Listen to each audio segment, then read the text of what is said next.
Hey folks, I just wanted to give you a brief overview of what Computer Programming 1 class is like at Newbury Park High School.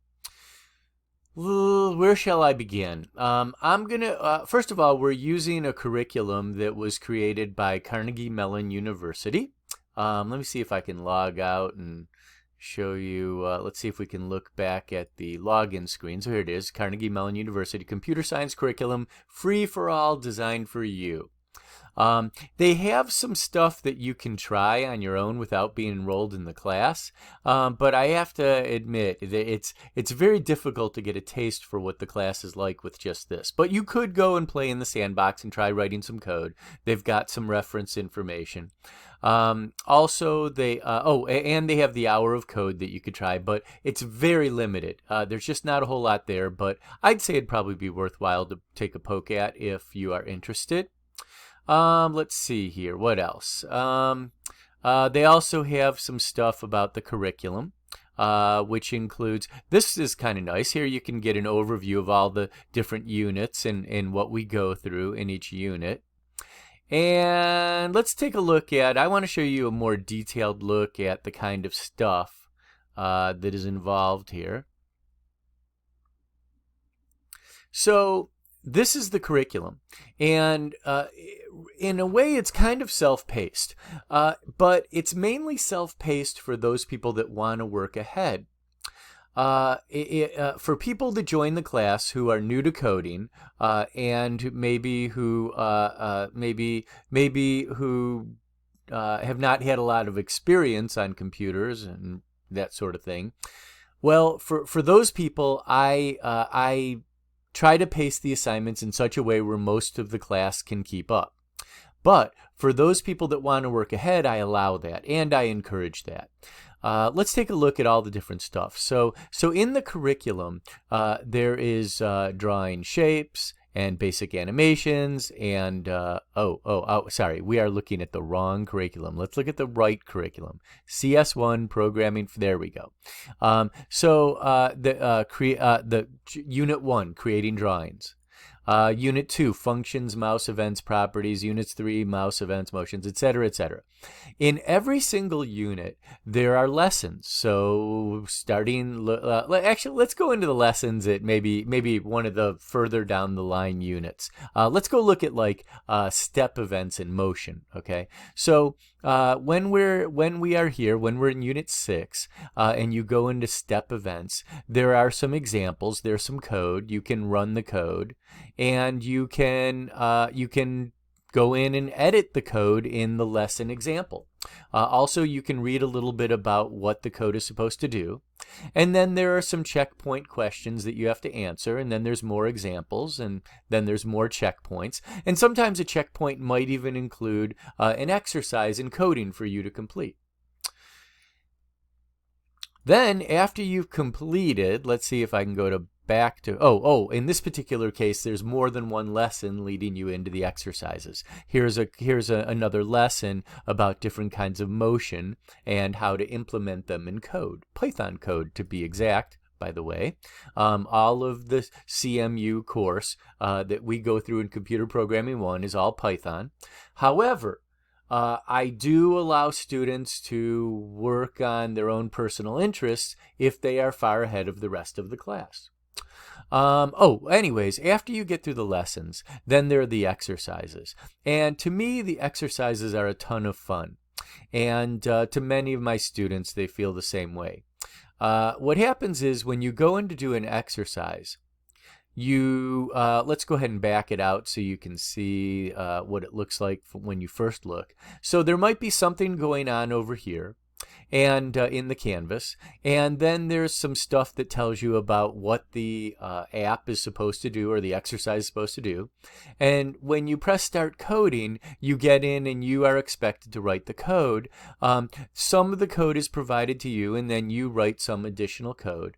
And one of the things that I love about this environment, let's see if I can get something really fun and interesting. Let's take a look at maybe Unit 7. Here we go. Unit 7 is where we get into writing our own version of Space Invaders, for example, okay? And when you get in here and you're writing your code, the thing that I love about it is it gives you the opportunity to learn how to write code, and it gives you the opportunity to learn about how to write code using Python. But the thing that I love most about this curriculum is that it gives you a ton of experience in problem solving.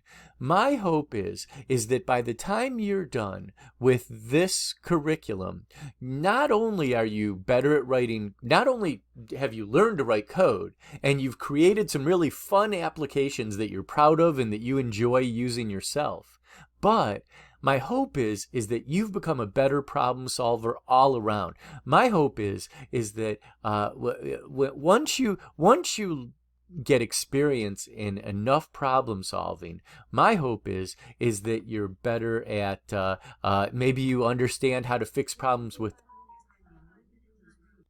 Sorry about that, folks. My Alexa was reminding me of something. Anyways, back to you. So my hope is that you'll be better at all kinds of problem solving and troubleshooting. You'll be able to fix electronics. You'll be able to make repairs around the home. You'll understand what's going wrong if your car has a problem. My belief is when you get good at problem solving, general problem solving skills, you can apply them to all areas of life. How to be a better student, for example. Anyways, the curriculum, it just has a ton of these exercises, okay? I mean, it's just page after page after page. And for most of my students, I usually pace about a unit a month. And that gives most people enough time to get through all the coding exercises that they need to get credit. Also, at the end of every unit, there is some kind of quiz. And for those of you that want to do something creative, even if you're not able to work ahead, let's say your course load is so heavy that you don't have time to work ahead. At the end of every unit, I give students a day or two or maybe even 3 to work on what's known as a creative task. And from previous classes, let me go ahead and look it up. I have a bunch of previous creative tasks I'd like you to see. So at the end of every unit, all my students work on these creative tasks. And what I do after I go through and grade the creative tasks is I put them together in a list so that all of my students can see the gallery of all the other creative tasks that other students have made. And like here is one of the better creative tasks that a student has made. I'll go ahead and run it for you so you can get a feel for what some of the students can create. This goes well beyond the stuff that I teach in the class. Let's see. Oh dear. Okay, hold on. Let me go ahead and make sure I've got the key control. There we go.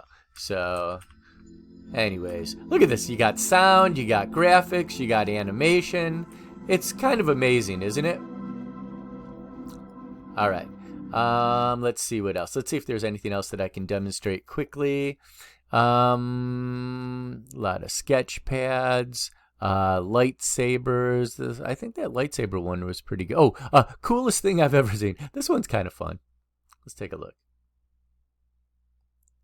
This one's not a game. It was just sort of a thing that my student wanted to create, and I'm trying to figure. Oh, let's see here. Oh, there we go. There we go. Okay, it's mouse controlled. So, anyways, check this out.